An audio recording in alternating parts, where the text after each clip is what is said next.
Hi, this is Russell with Heritage Grove Pecan Farm located in Halifax County, Virginia. I will show you in this video how to do the 4-flap banana graft method for pecan trees. And this is a brief introduction just to sort of let you know what's coming up. I'm in my workshop today because it's extremely windy outside here in Virginia. And while I was out in the field filming my grafting work, the camera got knocked over by the wind. The audio got really messed up by the wind. So anyway, I'm here in the workshop and just want to go over some of the introductory things when you're getting ready to graft your pecan trees. One of the things is, if you're waiting for all the conditions to be perfect before you go out in your orchard to do your grafting, you can forget it. There's always going to be some type of weather challenge, whether it's too wet, too hot, too cold, too windy, or something. You just have to make up your mind that you're going to get out there and do some grafting work and just go ahead and do it. So when I'm going out into the field to do my grafts, I take a few things with me. And one of the things I take with me is just this regular electrician's tape. And I think I bought this at one of the big box stores, but you can pick up this regular black electrical tape just about anywhere. It's not that expensive. I have used some of the fancy grafting tapes before and they will work fine, but I found throughout doing numerous grafts that just your plain old black electrical tape will do the job just as well as anything. So you don't have to get fancy with this.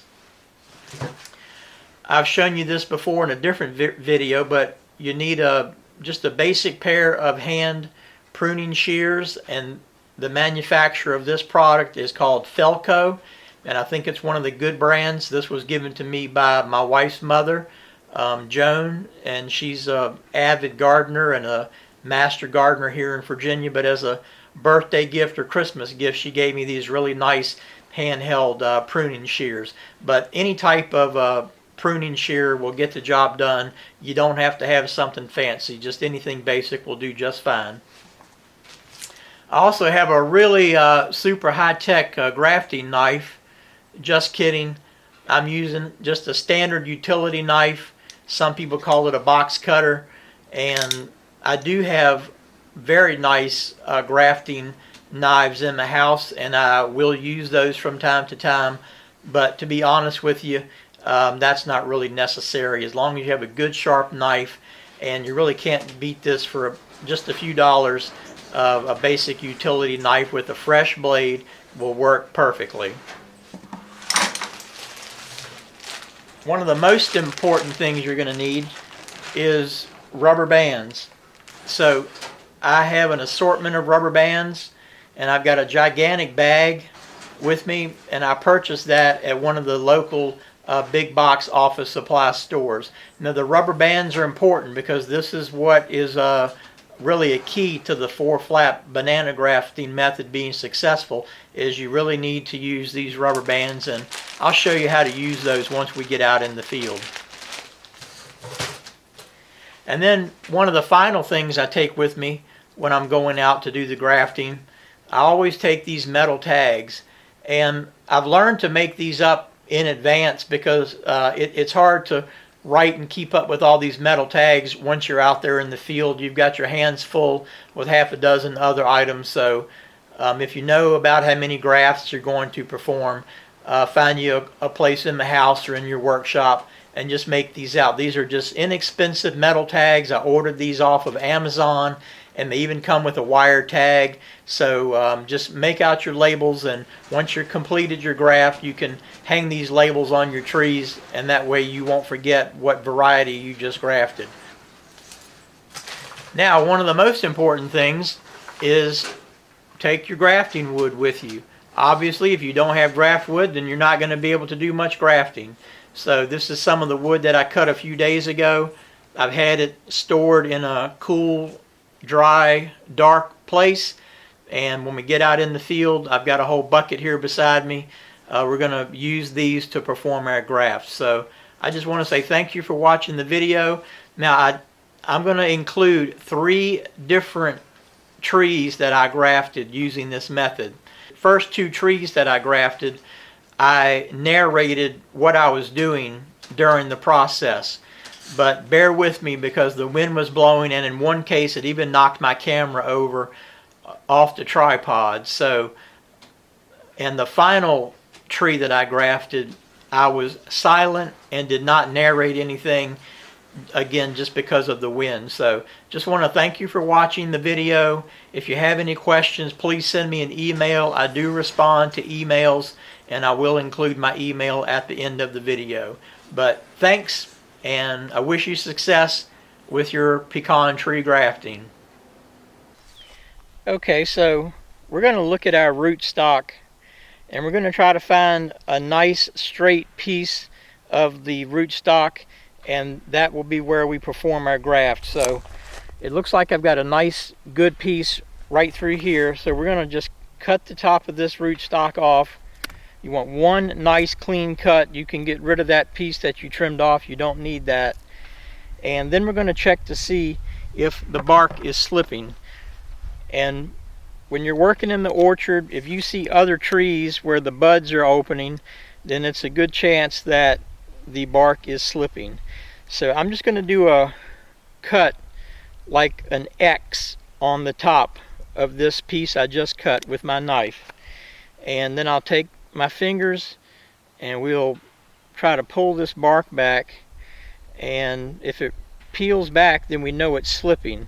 So I can tell already that yes, the bark is slipping here.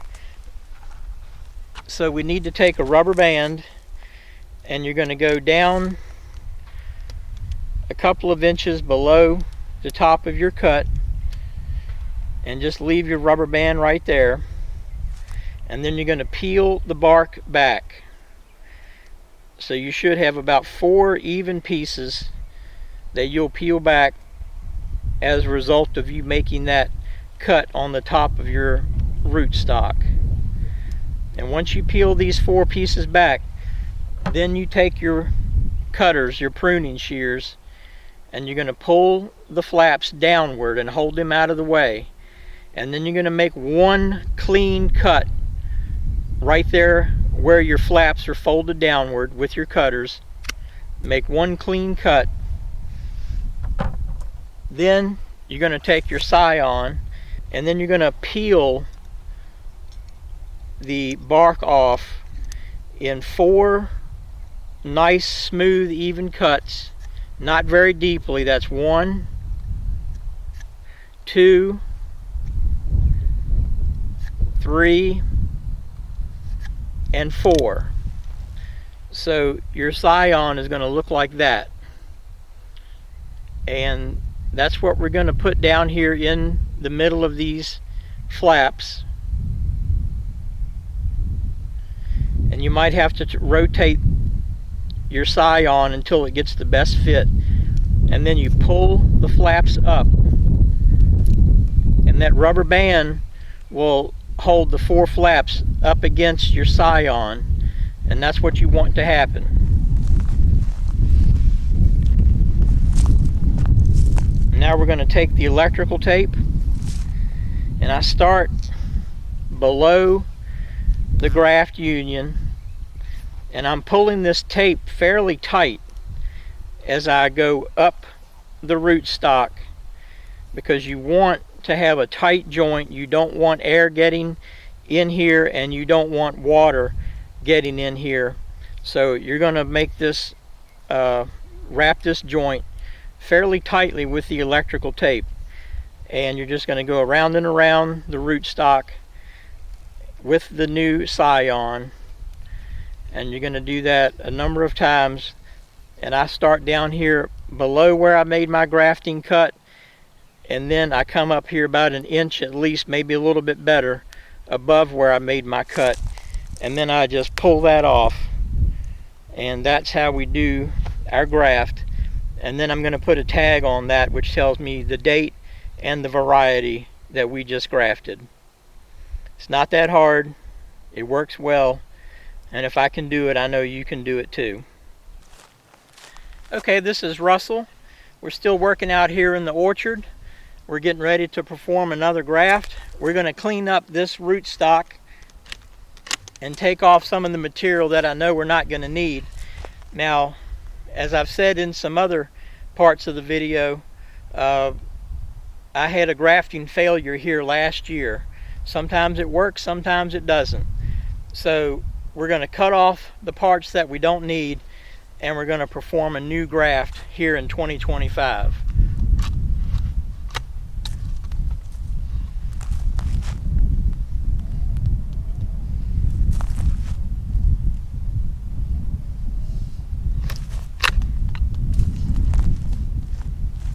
So that's going to leave us with this nice material here to work with.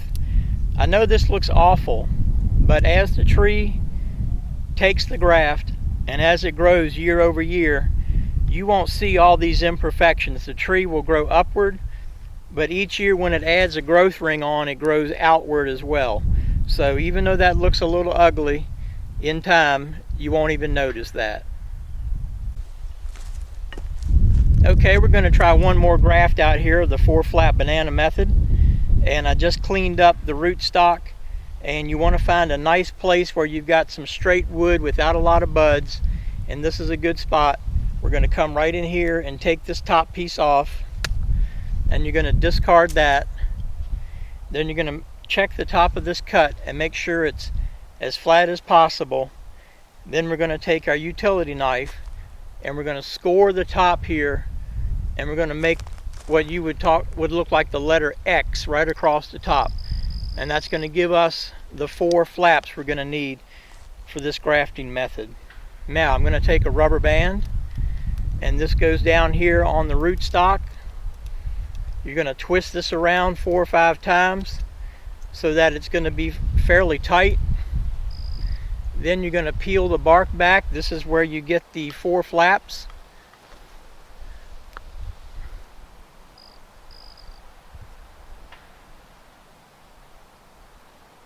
So that's flap number 1. There's flap number 2. There's flap number 3. And flap number 4. So pull those down as far as they'll go, and then you're going to cut out the center part of the tree. You don't need that anymore. But be careful with your shears that you don't cut off your flaps when you do this. Make one nice clean cut.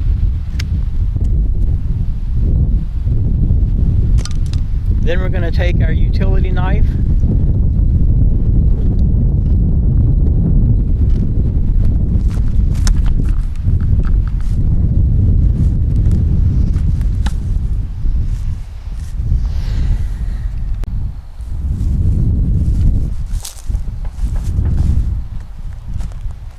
Okay, it's a little breezy. The wind blew my camera over. I had to stop for a second.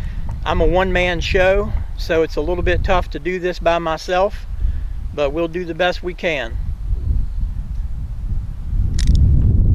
Now you want to take your scion. Make sure the buds are pointing upward. But at the bottom of your scion, you're going to make 4 cuts.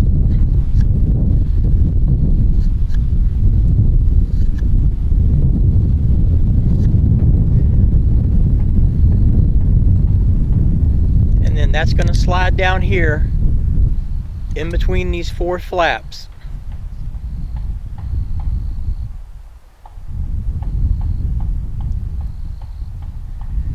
And you might have to turn your scion to different positions to make sure you find the best, flattest fit. And I think right there is going to work for me. Then you pull the rubber band up.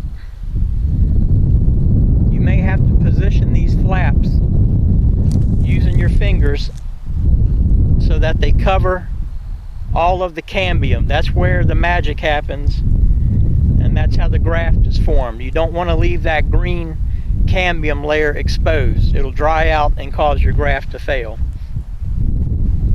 Then we take our electrical tape. That's what works well for me. If you've got something else that works, go for it. But I've had a lot of success with plain old electrical tape. Start down here below the graft union. I'm pulling my electrical tape fairly tightly. it'll hold the scion in place. It'll press those 4 flaps right up against the graft wood,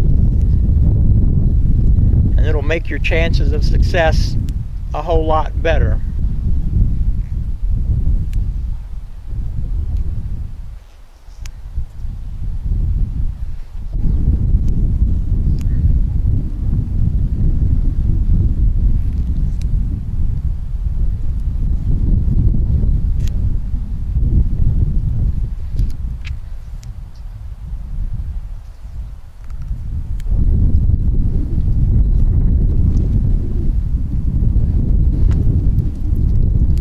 We'll take a utility knife and cut the tape. Then we're going to come back and put a metal tag on this with all of our information. And there you have it, the 4-flap banana graft method.